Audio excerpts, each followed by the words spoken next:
In this video, what we're looking at is something called virtual memory.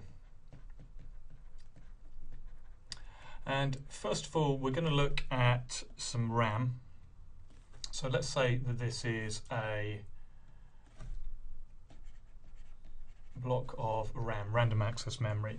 And what gets loaded onto this is various things. At the beginning, you turn on your computer, the bootloader comes off the ROM, it starts up that it needs to then put in the operating system and load that into RAM.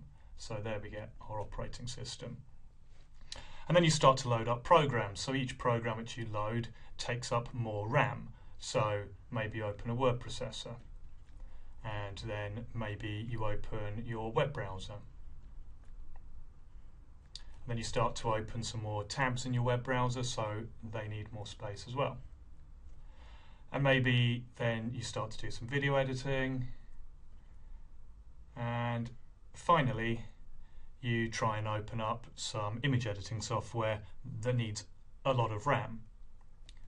And so it starts loading, and then eventually it finds it's run out of space and it can't actually load in the whole program.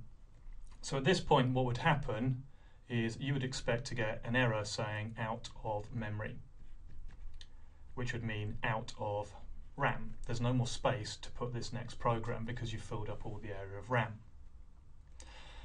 Now, obviously, that's not the most desirable thing. Your programs can start to crash. Just you adding another letter into your word processor, just one single character, could push it over the amount of RAM that you've got, and then all of your computer's not going to operate as it should, and most importantly, you just can't do anything with it. You've got to close programs just to continue working. So what happens to solve this is we move on to using the hard disk. So a small area of the hard disk will be given over to something called virtual memory.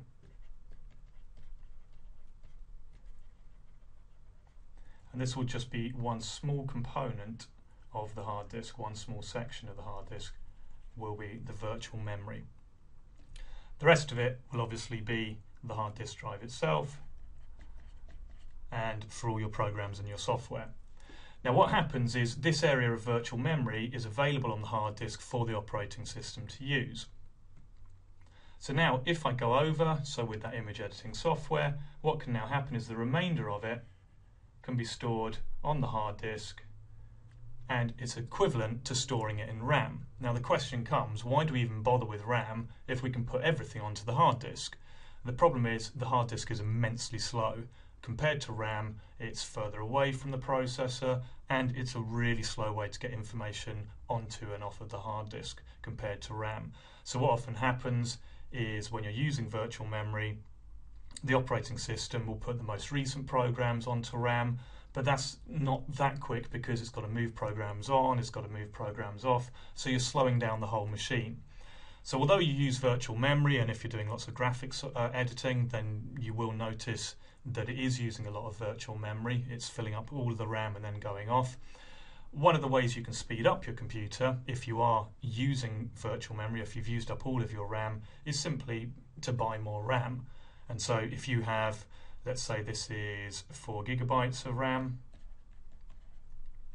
So if we want to edit images that are bigger or edit movies that are bigger, we're going to have to use the virtual memory. But if we double that and we buy another 4 gigs, so we've got 8 gigabytes of RAM, then we can store all that information in RAM, which is going to be much faster for the processor to access and use.